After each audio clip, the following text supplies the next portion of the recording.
오늘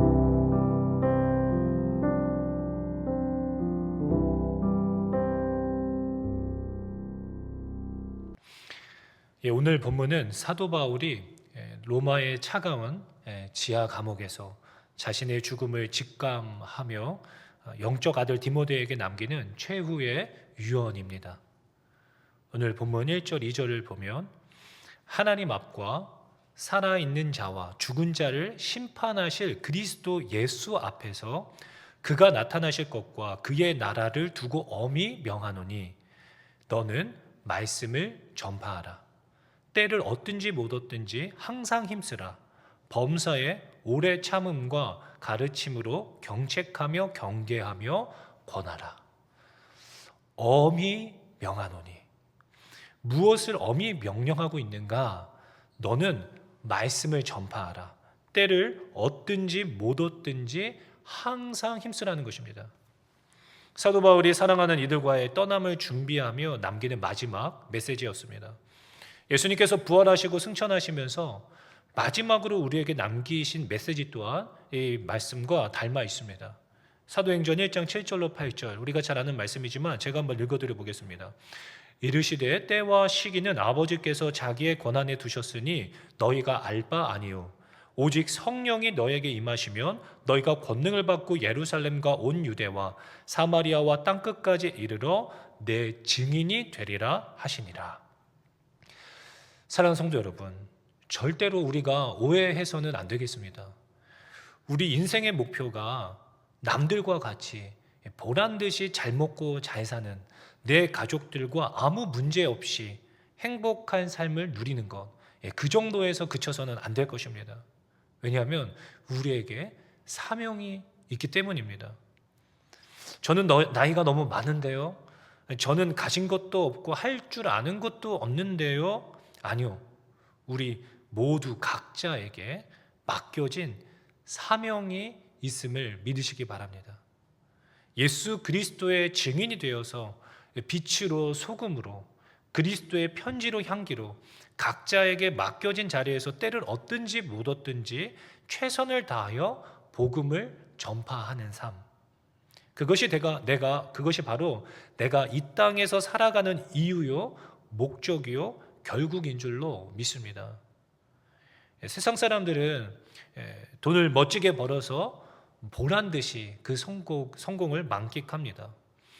이것저것 안 가본 곳을 여행 다니고 여러 가지 보여지는 것들로 내가 이렇게 성공한 인생임을 사람들에게 드러내 보이고자 하죠. 편안한 삶, 여유 있는 삶, 남들이 부러워할 만한 삶, 내가 스스로 마련해 놓은 완벽한 노후까지, 언제든지 자녀들이 놀러와도 쉴 수 있을 만큼 깨끗하고 넓은 집, 차고에는 좋은 차가 있고 또 이들에게서는 항상 좋은 향수 냄새가 납니다. 자녀들 또한 멋지게 길러내어서 좋은 직장에서 인정받으며 사회생활을 열심히 해나갑니다. 자녀들도 구김이 없고 젠틀하고 아주 나이스합니다. 또 휴일에는 손주들을 데리고 백화점에 가서 쇼핑을 하기도 하고 맛있는 저녁 식사를 나누며 여가 시간을 가족들과 함께 행복하게 보냅니다. 세상 모두가 이런 삶을 꿈꾸고 있지 않습니까? 그런 삶을, 그런 노후를 보내기 위해서 세상 사람들은 오늘도 부단히 치열하게 고군분투하며 살아가는 것 아니겠습니까? 그런데 우리는 그렇게 안 사는 거죠. 아니, 그렇게 살 수가 없습니다.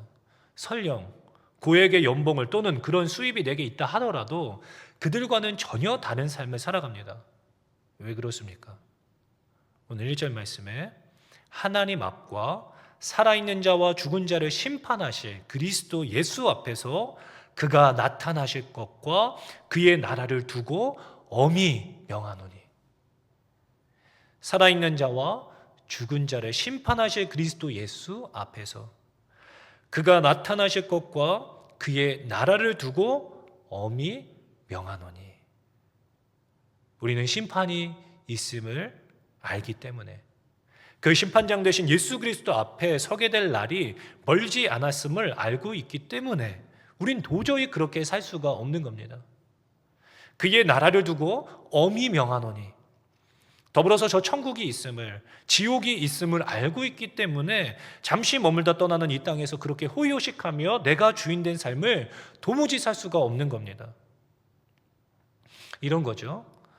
내 인생을 결정짓는 아주 중요한 시험이 얼마 안 남았다라면 지혜로운 사람은 그 시험을 열심히 준비합니다. 최선을 다해서 준비하죠. 수많은 유혹과 내 본능이 원하는 욕구가 있더라도 그 모든 것을 억제하고 절제하며 밤을 새워가며 그 시험을 준비합니다. 왜냐하면 상대적으로 그 시험을 준비하는 이 시간의 고생은 잠깐이요, 그 시험을 잘 본다면 그 이후에는 훨씬 더 나은 삶이 펼쳐질 것을 알고 있기 때문에 기꺼이 그 수고와 희생, 고생을 감내하게 됩니다. 누가 시켜서가 아니죠. 당연한 겁니다. 놀러 갈 줄 몰라서 놀러 가지 않는 게 아닙니다. 잠이 안 와서 잠을 안 자는 게 아니죠. 절제하는 겁니다. 절제. 왜냐하면 시험이 얼마 안 남았기 때문에. 시험이 얼마 안 남았기 때문에 그런 삶이 당연한 것이고 그게 지혜로운 것이죠. 그러나 어리석은 사람들은요, 그 종말을, 그 임박한 시험을 통해 자신이 겪게 될 앞으로의 비참한 시간들이 어떤 시간이 될지를 깨닫지 못한 사람들은 놀러 가고 잠도 푹 자고 멋도 부리고 여유를 부리며 그 시간을 순간의 자극적인 것들로, 순간의 행복으로 허비해 버리는 겁니다. 이게 세상 가장 어리석은 자의 삶 아니겠습니까? 예수님께서 말씀하셨습니다. 마태복음 24장 36절로 39절 말씀에 그러나 그 날과 그때는 아무도 모르나니 하늘의 천사들도 아들도 모르고 오직 아버지만 아시느니라. 노아의 때와 같이 인자의 임함도 그러하리라. 홍수 전에 노아가 방주에 들어가던 날까지 사람들이 먹고 마시고 장가들고 시집가고 있으면서 홍수가 나서 그들을 다 멸하기까지 깨닫지 못하였으니 인자의 임함도 이와 같으리라.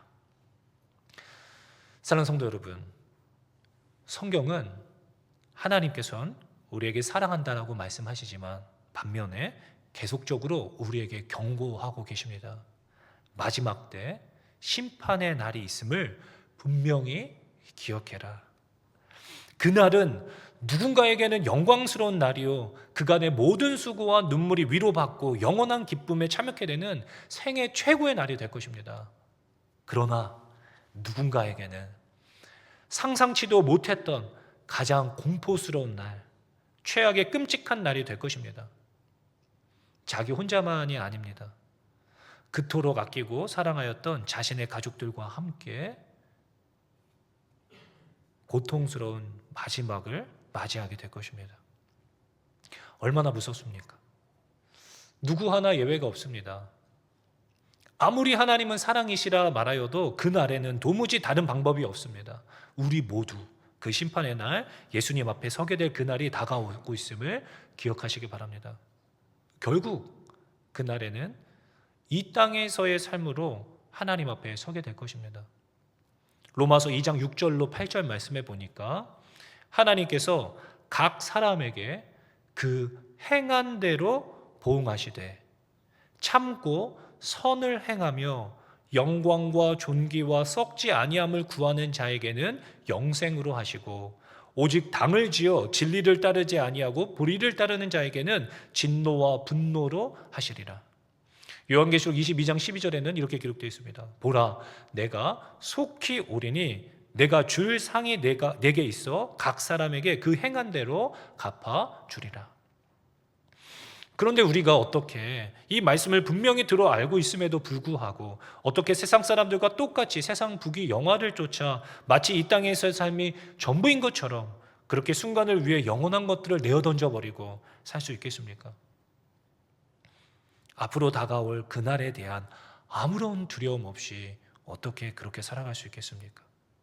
살아계신 예수 그리스도를 참으로 믿는 성도라면 불가능합니다.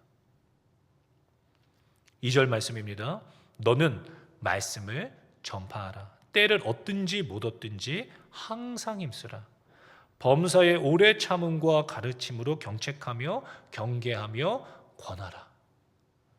여기서 때를 얻든지 못 얻든지는 헬라어로 유카이로스 또 아카이로스입니다. 유카이로스는 기회가 좋고 환경이 뒷받침해주는 어떤 그런 상황들, 이런 거죠. 내 건강과 재정이 넉넉하고 마음적으로도 풍성한 상태, 사람들도 나를 반겨주고 호의적인 사람들을 대할 때 기분 좋은 어떤 그런 때를 말하는 거죠. 반대로 아카이로스는 기회가 보이지 않고 환경도 척박하고 내 몸도 힘들고 마음도 여러 가지로 여의치 않을 때, 사람들도 내게 호의적이지 않습니다.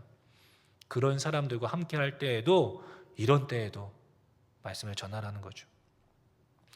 다시 말해, 무언가 내 삶이 버겁다고 여길 때가 있잖아요. 그럴 때 지금은 내가 사명을 감당할 때가 아닌 것 같다, 그렇게 생각하고 싶을 때가 얼마나 많습니까? 자녀들을 좀 다 키워놓고 사업이 좀 안정되면, 퇴직하고 나면 그때 한번 내 인생의 사명을 한번 생각해 보겠습니다. 사명도 사명이지만 내가 좀 여유가 생겨야 하나님의 일도 하는 거 아닙니까? 그렇게 말하시는 분들이 계실지 모르겠어요. 그렇게 생각한다라면 우리는 계속 사명과 아무 상관이 없는 삶을 살아가게 될 것입니다. 사랑하는 성도 여러분, 기억하십시오. 사명과 우리 삶이 분리될 수가 없습니다. 우리 삶 자체가 청지기로서의 사명자로서의 삶임을 기억하시기 바랍니다. 오늘 사도 바울은 아카이로스, 그러니까 상황이 여의치 않는 바로 그 순간에도 항상 힘쓰라, 범사의 모든 일에 오래 참음으로. 왜냐? 심판의 날이 생각보다 가까이 와 있기 때문에. 우리는 증인입니다. 증인, 사명을 맡은 자죠. 증인은, 사명자는 나의 상황에 따라, 나의 기분에 따라 증언하기도 하고 침묵하기도 하는 그런 존재가 아닙니다. 어떤 상황에서든 내가 본 것을 말해야 하고 전해야 하는 것이 증인의 사명인 줄로 믿으시기 바랍니다. 자녀를 키워보니까요, 우리 자녀들이 정말 고생 안 했으면 좋겠잖아요. 정말 고생 안 했으면 좋겠습니다. 마음 상하는 일을 겪지 않았으면 좋겠고, 나쁜 일, 또 너무 가슴 아픈 일, 그런 일들 겪지 않고 행복하게 살았으면 좋겠다, 그런 생각이 듭니다. 그렇다면 하나님은 저희들을 보시면서 그런 생각 안 하시겠습니까? 부모가 자녀들을, 우리가 자녀들을 사랑하는 것보다 하나님께서는 우리 자녀들을 우리 인간적인 사랑과는 비교가 안 될 정도로 훨씬 더 사랑하십니다. 이게 성경 속에서 계속 말씀하시는 변경 없는 진리의 말씀입니다. 하나님이 저와 여러분들을, 우리 자녀들을 더할 나위 없이 우리들의 사랑보다 훨씬 더 사랑한다는 말씀. 그 사랑을 입증하시기 위해서 우리가 아직 죄인 되었을 때 자신의 하나뿐인 독생자를 내어주신 분이 바로 우리 하나님 아버지 아니십니까? 누가 자기 하나뿐인 자식을 내어줍니까? 차라리 내가 죽지. 내가 사랑하는 사람을 위해서 죽어줄 수는 있죠, 정말 사랑한다라면. 그런데 내가 정말 사랑하는 사람을 위해서 내 아들을, 내 딸을 내어준다? 그게 어떻게 가능합니까? 차라리 내가 죽으면 죽었지. 근데 하나님은 하셨습니다. 우리를 살리시기 위하여서 사랑함으로 자신의 독생자 하나뿐이 없는 아들을 십자가에 못 박으셨죠. 그렇다면 우리를 그토록 사랑하시는 하나님께서 왜 우리를 이 죄악된 세상으로부터 당장 하늘로 데려가시지 않으시는 걸까요? 하나님 아버지 계신 저 천국에, 고통과 눈물 없는 그곳에 우리를 하루속히 데려가셔서 다시는 고생하지 않도록 편히 살게 해주시면 좋을 텐데, 왜 우리를 이 땅에 남겨두시는 것일까요? 왜 우리는 또 눈이 떠지고 새 날이 주어지는 것일까요? 하나님께서 별로 우리를 사랑하시지 않기 때문에 내버려 두시는 것일까요? 아니죠. 우리 모두가 잘 아는 바처럼 우리 곁에 남겨진, 아직 예수 만나지 못한 그 사람도 하나님께서 사랑하시기 때문입니다. 누군가는 가서 여기 살 길이 있다고, 이쪽으로 피해야 한다라고 살 길을 알려줘야만 합니다. 그래서 저와 여러분들을 사랑하시지만 양을 이리 가운데로 보냄과 같이 눈물을 머금고 우리를 보내시는 것 아니겠습니까? 그 잃어버린 영혼들을 위하여서.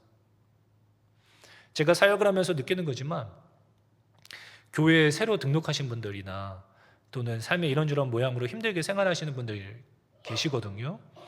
그때마다 저분 너무 힘들 텐데, 저분은 누가 좀 곁에서 신경 써주면 좋을 텐데, 누가 좀 따뜻한 이웃이 되어주면 좋을 텐데, 이제 그런 생각을 하게 됩니다. 그런데 희한하죠. 그러면 꼭 누군가 곁에서 살뜰히 챙겨주시는 분들이 한두 분 계십니다. 연락해주고 잘 지내느냐고, 내가 기도하고 있다고 진심으로 곁이 되어주시는 분들. 그런데 또 그렇게 이웃이 되어주시는 분들이 넉넉하고 여유가 되시는 분들이신가? 또 그것도 아니에요. 보면 대부분 하나같이 삶이 고단하신 분들이십니다. 그런데 꼭 그런 분들이 자신의 것들을 나누고 눈물로 기도하며 영혼들을 위하여 수고하고 애쓰시는 거죠. 그럼 그들이 왜 그런 수고를 마다하지 않는가? 가만히 보니까 그 마음을 아는 것 같아요. 그분들의 마음을. 상처 입은 자가 상처 입은 자의 마음을 안다고, 자기도 그런 시간을 겪어보았기 때문에, 그 일 때문에 힘들어 봤기 때문에 마음이 가고 안타까운 겁니다. 그래서 그의 곁에서 자신이 받은 사랑을 흘려보내고자 하는 것 아니겠습니까? 그래서 그런 분들 곁에서 뵐 때면 괜시리 마음이 뭉클해집니다. 진짜 본인의 삶도 너무 힘드실 텐데, 여유가 없으실 텐데, 그렇게 애쓰시는 모습을 보면 은혜가 됩니다. 그러면 막 기도가 절로 나오죠. 하나님 보고 계시죠.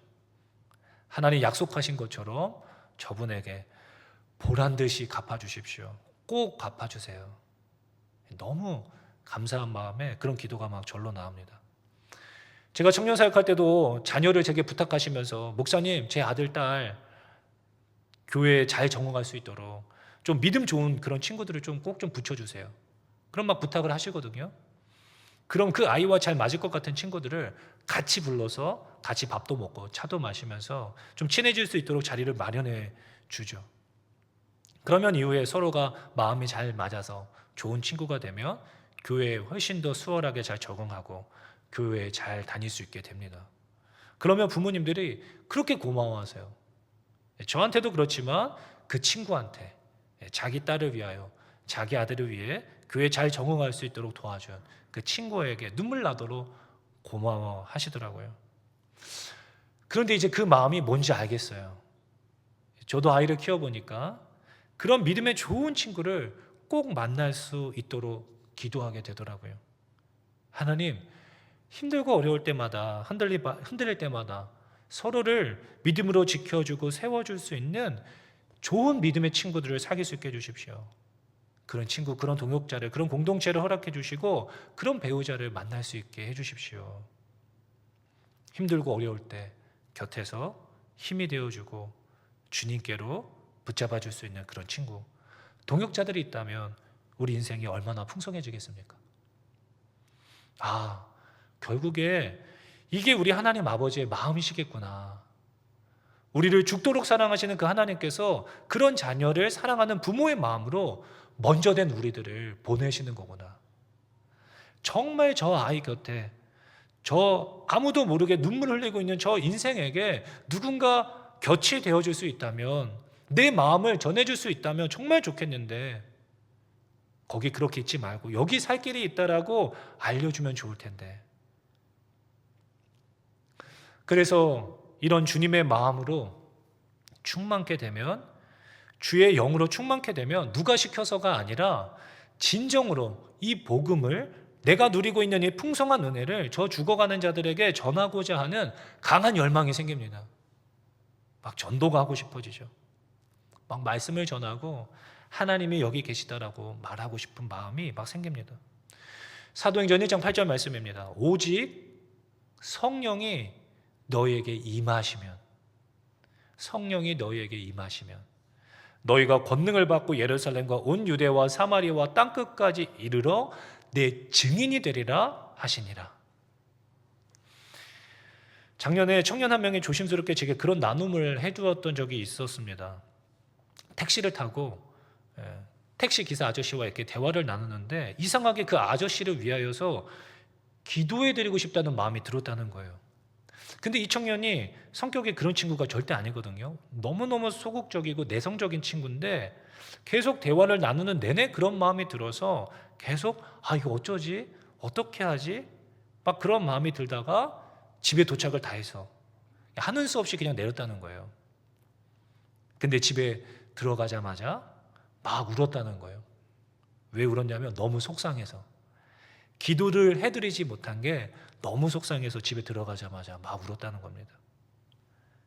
다음번에 이런 마음이 들 때 이 친구 그런 분들을 위해 기도할까요, 안 할까요? 결국 주님은 이 사역을 우리 혼자 하라고 하시는 게 아닙니다. 주님의 성령을 보내주시겠다라고 약속하셨습니다. 내 힘과 내 능력, 내 결단으로 하는 것이 아니라 주의 성령으로 충만케 되어 그의 부르심에 순종하는 삶, 응답하는 삶, 그것이 저와 여러분들의 삶인 줄로 믿습니다. 예수님 믿고 구원받아 저 하늘 시민권자가 된 자들은 모두가 이런 사명자로 살아갈 수밖에 없게 됩니다. 더 이상 이 땅의 것들이 얽매이지 않게 됩니다. 오히려 배설물과 같이 여겨집니다. 저 하늘의 것들에 비하면 정말 아무것도 아닌 거죠. 진짜를 소유한 자로서 그런 여유와 당당함으로 세상 사람들에게 진짜를 전하고자 하는 강한 열망에 사로잡히게 됩니다. 이러한 사실을 깨닫지 못한 채 허망한 것들에 사로잡혀 죽음을 향해 내달리고 있는 수많은 영혼들을 대할 때면 그렇게 안타까운 거죠. 사랑하는 성도 여러분, 하나님 앞과 살아있는 자와 죽은 자를 심판하실 그리스도 예수 앞에서 그가 나타나실 것과 그의 나라를 두고 엄히 명하노니 말씀을 전파하십시오. 때를 얻든지 못 얻든지 항상 힘쓰십시오. 범사의 오래 참음과 가르침으로 경책하며 경계하며 권하십시오. 그것이 저와 여러분들의 성도로서의 마땅한 삶인 줄로 믿습니다. 그런데 여기서 한 가지 꼭 기억해야 할 것이 있습니다. 오늘 3절로 4절 말씀해 보니 때가 이르리니 사람이 바른 교훈을 받지 아니하며 귀가 가려워서 자기의 사욕을 따를 스승을 많이 두고 또 그 귀를 진리에서 돌이켜 허탄한 이야기를 따르리라. 사람들이 안 듣는다는 겁니다. 우리가 그렇게 열심을 내고 마음을 지키고 생각을 지키며 치열하게 말씀을 전할지라도 그 바른 말을 안 듣는다는 거죠. 귀가 가려운 세대. 여기서 귀가 가렵다는 표현은 당시 헬라 사회에서 새로운 지식이나 자극적인 이야기만 찾아다니는 사람을 비웃을 때 썼던 말이라고 합니다. 오늘날로 치면 이런 거죠. 정답, 어떤 진실은 알고 싶은 게 아닙니다. 옳은 말은 듣고 싶지가 않고 가려운 곳을 시원케 해주는 말들, 그런 말들이 듣고 싶다는 거죠. 자신들의 죄를 들추어내는 그런 말 대신에 너는 충분히 잘하고 있어, 괜찮아, 하나님은 너의 있는 그대로의 모습을 사랑하셔, 너의 마음 가는 대로 해, 하나님은 너가 성공하고 잘 살고 행복하기를 바라셔. 이런 달콤한 말, 위로의 말, 즉 가려운 곳을 긁어주는 메시지에 열광하는 세대. 자신의 욕구를 합리화시켜 줄 만한 곳, 죄스러운 죄책감을 경감시켜 줄 만한 스승을 곁에 두게 됩니다. 교회는 죄책감이 들게 만들고 불편한 곳, 그렇게 점점 교회를 떠나 세상의 허탄한 이야기들로 자신을 합리화하며 세상의 풍조에 휩싸여 사람들이 구름대처럼 몰려가고 그대로 떠내려가게 되는 거죠. 때가 이르리니 사람이 바른 교훈을 받지 아니하며 귀가 가려워서 자기의 사욕을 따를 스승을 많이 두고 또 그 귀를 진리에서 돌이켜 허탄한 이야기를 따르리라. 그리고 5절입니다. 그러나 너는 모든 일에 신중하며 고난을 받으며 전도자의 일을 하며 내 직무를 다하라. 그러나 너는, 세상이 다 그렇게 변해 가더라도 그러나 너는, 세상 사람들만이 아니라 이 교회 안에서도 그런 세속의 풍조가 스며들어 와서 사람들이 다 그렇게 변해갈지라도 그래도 너는 모든 일에 신중하며 고난을 받으며 전도자의 일을 하며 내 직무를 다하라. 세상은 계속 우리에게 그 정도도 충분하다라고 말합니다. 자신을 너무 혹사시키는 거 아니냐고, 요즘 그런 시대가 아니라고 자주 이야기합니다. 세상 사람들은 다 그렇게 말하여도 우리들은 그렇잖아요. 힘을 주어서 마음을 지키고 세상 사람들 다 가려고 하는 그 넓은 길로 걷지 않으려고 애쓰고 있는데, 주변에 이런 말들이, 이런 사람들이 점차 늘어나기 시작하면 괜시리 힘이 빠집니다. 그래도 힘들지만 애써 마음을 지키고 있었는데 점점 내 주변에 있는 모든 사람들이 그렇게 살아가기 시작하면 마치 나 정도도 충분히 잘하고 있는 것처럼 여겨지기 시작하는 겁니다. 나 정도면 그래도 저 사람들보다 낫지 않는가. 그러나 내 주변 모든 사람들이 그렇게 하향평준화 되었는데 마치 이렇게라도 살고 있는 내 삶이 나은 것처럼 보이는 거죠. 우리의 기준이 그것에 비할 게 아니라 하나님의 말씀이 기준이 되어야 하는데 우리 주변을 바라보기 시작하는 겁니다. 그러나 너는 모든 일에 신중하여 고난을 받으며, 이 말씀을 세번역과 우리말 성경은 이렇게 번역했습니다. 그러나 그대는 모든 일에 정신을 차리고 고난을 참으며 복음을 전하는 일에 힘쓰며 하나님의 종으로서 해야 할 일을 꿋꿋이 하십시오. 사랑하는 성도 여러분, 누군들 주말을 가족들과 함께 편하게 보내고 싶지 않겠습니까? 누군들 약간의 사치를 부려서 사람들에게 있어 보이고 싶지 않겠습니까? 그런데 정신을 차리는 거죠. 그리고 고난을 참고 견디어내는 겁니다. 그리고 복음 전하는 일에 하나님의 종으로서, 하나님의 자녀로서 해야 할 사명을 꿋꿋이 해 나가는 겁니다. 그럼 사람들은 역시 저 집사님은, 저 장로님은, 저 권사님은, 저 목사님은, 저 전도사님은 달라도 다르시다. 우리도 이렇게 살 게 아니라 정신을 좀 바짝 차려야 되겠다. 그렇게 생각할까요? 아니요. 오히려 자신들의 어중간한 신앙생활을 불편하게 만드는 그 사람들이 더 싫어지는 겁니다. 오히려 그런 사람들의 삶을 비웃고 조소할 수 있습니다. 왜 그렇게 궁상을 떠냐고. 사람들이 그러면 당신을 무시한다고, 아마 당신을 더 쉽게 생각할 거라고, 자신들과 같은 삶을 살라고 종용할 것입니다. 그런데 제가 가만히 보니까 사람에게서 느껴지는 어떤 그런 품위는 그런 비싼 옷가지나 타고 다니는 차, 어떤 그런 거에서 느껴지는 게 절대 아니더라고요. 소박하게 입었지만 그 사람에게서 느껴지는 편안함, 여유, 당당함과 따뜻함, 표정과 말투에서 진짜 품위가 나오는 겁니다. 여러분 속지 마십시오. 진짜는 표현하는 게 아니라 가만히 있어도 표현되어지는 겁니다. 사랑하는 성도 여러분, 복음은 우리의 가려운 길을 긁어주는 효자손이 절대 아닙니다. 복음은 잠든 영혼을 깨우는 나팔소리이자 병든 부분을 도려내는 수술하는 좌우의 날선 검입니다. 세상이 진리를 거부하고 허탄한 이야기, 세상 철학과 성공주의에 매몰될 때 우리는 더욱 신중하게 고난을 받으며 전도자의 직무를 다해야만 합니다. 세상 다 그렇게 산다고 휩쓸리지 마십시오. 그러나 너는, 바울은 이 단어를 통하여서 디모데를, 그리고 오늘 저와 여러분들을 세상과 구별된 자로 부르고 계십니다. 근데 보니까 사도 바울 또한 이 땅에서의 삶이 쉽지만은 않았던 것 같습니다. 우리 모두가 잘 아는 것처럼 너무 치열하게 살아냈죠. 그의 마지막, 그의 고백을 오늘 한번 들어보십시오.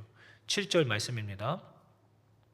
나는 선한 싸움을 싸우고 나의 달려갈 길을 마치고 믿음을 지켰으니. 나는 이 선한 싸움을 다 싸웠어. 그리고 인생 마지막까지 내 믿음을 지켰다. 여러분 얼마나 멋집니까? 그리고 덧붙여서 말합니다. 8절입니다. 이제 후로는 나를 위하여 의의 면류관이 예비되었으므로 주 곧 의로우신 재판장이 그날에 내게 주실 것이며 내게만 아니라 주의 나타나심을 사모하는 모든 자에게도니라. 아멘. 사도 바울은 차가운 감옥에 갇혀 있는 상태입니다. 자신이 이제 떠날 날이 얼마 남지 않았음을 직감했습니다. 감옥에서 마지막 최후를 맞이해야 하는 사도 바울은 슬퍼하거나 낙심하거나 원망하지 않았습니다. 이게 뭐냐고, 내가 그렇게 애쓰고 수고했는데 내 인생 이게 뭐냐라고 자신의 삶을 비관하지도 않았습니다. 오히려 희망에 가득 차서 담대하게 자신의 뒤를 이어서 따라오고 있는 또 다른 사명자인 우리들에게 도전하고 있습니다. 나는 이제 떠날 시간이 다 되었다. 나는 이제 이 믿음의 선한 싸움을 다 마치고 믿음을 지켜냈어. 이제 후로는 나를 위하여 의의 면류관이 예비되었으므로 곧 의로우신 재판장이 그날에 내게 주실 것이다.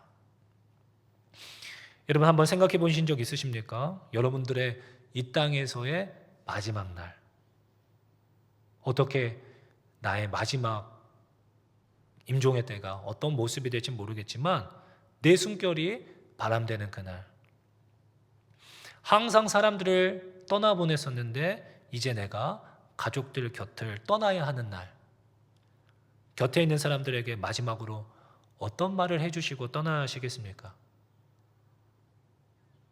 과연 기뻐하며 죽음을 맞이하실 수 있으시겠습니까? 이렇게 사도 바울처럼 진짜 치열했어. 이 믿음의 싸움. 그러나 아빠는, 엄마는 끝까지 이 믿음을 지켜냈어. 이제 하나님이 의로우신 재판장 되신 예수님께서 아빠를 위해, 엄마를 위해 의의 면류관을 씌워주실 거야. 그렇게 미소 지으며 기뻐하며 떠나실 수 있으시겠습니까? 먼 훗날이 아니라 언젠가 도래할 그날입니다. 우리 모두 그 날을 맞이하게 될 것입니다. 결국의 날, 시험 보는 날이 얼마 안 남았습니다. 준비하십시오.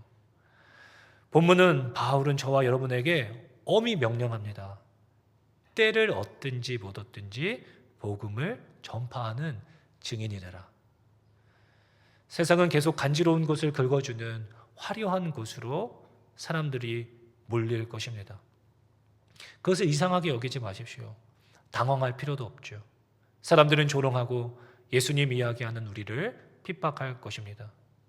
너는 왜 그렇게 피곤하게 사느냐라고, 왜 그렇게 바보같이 사는 거냐고, 좀 여유를 가지고 이렇게 좀 살아보라고. 그때 미소 지으며 대답하십시오. 나에게는 이 땅의 것과 비교할 수 없는 영원한 나라의 의의 면류관이 예비되어 있기 때문이라고. 디모데후서 2장 10절에 그러므로 내가 택함 받은 자들을 위하여 모든 것을 참음은 그들도 그리스도 예수 안에 있는 구원을 영원한 영광과 함께 받게 하려 함이라.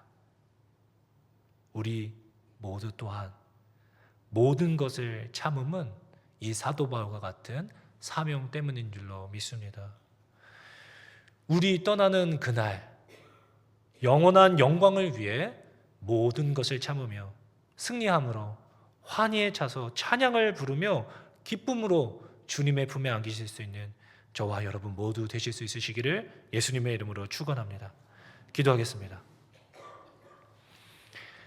사랑과 은혜가 많으신 주님, 오늘 이 사도 바울의 마지막 유언과 같은 이 말씀을 통하여 오늘 우리의 인생이 어디로 향하여야 할지를 다시 한번 생각해 하시니 감사합니다. 저희들이 이 땅의 것에 얽매 있는 자들 되지 말게 하시고 저 하늘 본향을 바라며 하늘 상급을 바라며 오늘 복음 전하는 증인된 삶을 담대하게 살아갈 수 있도록 은혜를 덧입혀 주시옵소서. 말씀을 잠시 듣고 그치는 것이 아니라 이 말씀이 우리의 삶의 생명의 말씀이 되어 이 말씀이 우리의 삶의 현실이 되게 하여 주시옵소서. 모든 것 주께 감사드리며 귀하신 예수님의 이름으로 기도하옵나이다.